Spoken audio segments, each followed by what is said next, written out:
వసే రేఖ, రేఖ ఏం చేస్తున్నావే? పనికి మాలిందానా, ఉదయాన్నే త్వరగా లేవాలని తెలీదా? ఈ పనులన్నీ ఎవరిది వచ్చి చేస్తారే? ఈ బాబా లేక నీ అమ్మ? అత్తారింట్లో ఎలా ఉండాలో మీ అమ్మ బాబులు నేర్పించలేదా? పనికి మాలిందానా, వెళ్ళు, వెళ్ళి మంచిగా టీ పెట్టు, మొదలిష్ట మొహం దానా. అలాగే అత్తయ్య. ఏందే సూరమ్మ, ఉదయాన్నే నీ ఇంటి నుంచి సుప్రభాతం వినిపిస్తుంది, ఏంటి సంగతి? ఆ నా మాటలు నీకు సుప్రభాతం లాగా ఉంటాయి అమ్మా. నీకే మంచి కోడలు, కోట్లు కట్నంగా తెచ్చినా అణిగి మణిగి ఉంటుంది, నీ అడుగులకు మొడుగులు ఒత్తుతుంది. నాకు ఉంది కోడలు, ముదృష్ట మొహంది, ఎప్పుడు ఏడుస్తూ అమ్మగారింటి నుండి నిధి నిదానాలు తోలుకొచ్చినట్లు వారికి పొద్దెక్కినా లేగదు మా ఇంటి కోడలు. సర్లే కాని నాకు కాస్త పంచదార ఇయ్యమ్మా, మళ్ళీ ఇస్తాను. అదెంత భాగ్యం, తీసుకో కనక.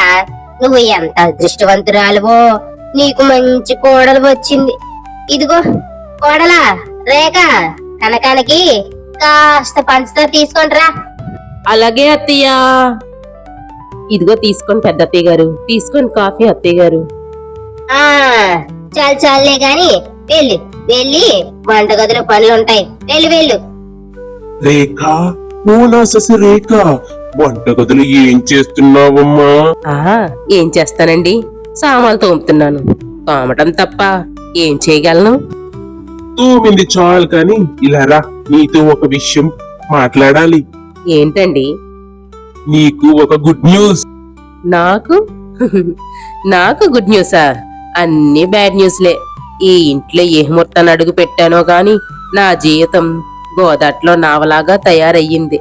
ఎటు గాలి వీస్తే అటు వెళ్ళిపోతుంది తప్ప దారి తెన్ను లేని జీవితం నాది. అదేమిటే రేఖ, శశిరేఖ, నా బంగారం, ఆ నావలో నేను కూడా ఉన్నాను కదే. అవునవును నిజమే. సరే కాని ఏదో గుడ్ న్యూస్ అన్నారు, ఏంటది? ఆ అదేనే రేఖ, నువ్వు భలేగా బిర్యానీ చేస్తావు కదా, అందుకే నీకు బిర్యానీ షాపు రెడీ చేసుకొచ్చా. ఏంటి షాపా? నాకు ఇంట్లో పనులే సరిపోతున్నాయి. ఇంక ఎప్పుడు బిర్యానీ తయారు చేసి అమ్మాలి? పైగా మీ అమ్మ గొడవ చేస్తుంది కదా. నువ్వు భయపడకు రేఖ, నససి రేఖ, ఇంట్లో పనులు నేను సాయం చేస్తాను. అమ్మ సంగతి అంటావా? అమ్మతో నేను మాట్లాడతాను, సరేనా? అంతేకాదు అప్పుడప్పుడు నీ బిర్యానీకి నేనే కస్టమర్ను. చాలండి మీ అలా కలలు. ఎప్పుడు మొదలు పెడదాం మరి? అద్దిగది అలా ఉండాలి నా రేఖ, శశిరేఖ అంటే. సరే గాని నేను అమ్మతో మాట్లాడతాను, సరేనా? మా అమ్మా. ఏమిట్రా మాధవ అలగరుస్తున్నావు? ఏం లేదమ్మా, రేపటి నుండి మా ఆవిడ ఈ పనులు తగ్గించమ్మా. ఏంద్రా ఈ వెధవా, నీకు పోయే కాలం వచ్చిందా ఏమిటి? లేక మేమా ఏమన్నా బంగారు బిందులు, వజ్రాలు, సంచులు పంపించాడా ఏమిటి? ఇంటి నిండా 10 మంది పనులు పెట్టుకొని పని చేయించుకుంటావా ఏమిటి? అది కాదే అమ్మా, నేను రేఖ చేత బిర్యానీ పాయింట్ ఓపెన్ చేస్తున్నాను. బిర్యానీయా? పాయింటా? నీకు గాని పిచ్చిగా పట్టిందా ఏమిటి? ఆ వ్యాపారం మన ఊర్లో సాగుద్దా? డబ్బులు పాడు చేసుకోవడం తప్ప. నువ్వేం భయపడకే అమ్మా, అంత బాగానే సాగుతుంది. మన రేఖ, శశిరేఖ బిర్యానీకి ఎంత మంది ఫ్యాన్స్ అయిపోతారో తెలుసుకో, చూసుకో మరి. ఇంకా సరే సరే కానివ్వండి, నీ ఇష్టం, ఎలాగోలాగా తగలడండి. బిర్యానీ అండి, బిర్యానీ, బిర్యానీ రండి రండి, వేడి వేడి బిర్యానీ, శశిరేఖ బిర్యానీ. ఒకసారి తిన్నారంటే మళ్ళీ మళ్ళీ కావాలంటారు. రుచికరమైన బిర్యానీ, గుమగుమలాడే బిర్యానీ. నాకు 2 బిర్యానీలు. 3.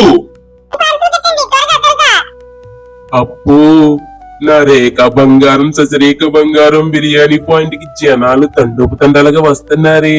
మరేమనుకున్నావు? శశిరేఖ బిర్యానీ పాయింట్ అంటే శశిరేఖ బిర్యానీ తింటే మళ్ళీ మళ్ళీ తింటారు. రేఖ, ఓ నా రేఖ, శశిరేఖ ఖాళీ ఉందా నీకు? మరేమనుకున్నారు ఈ రేఖ అంటే ఈ రేఖ చేతితో చేసిన బిర్యానీ అంటే?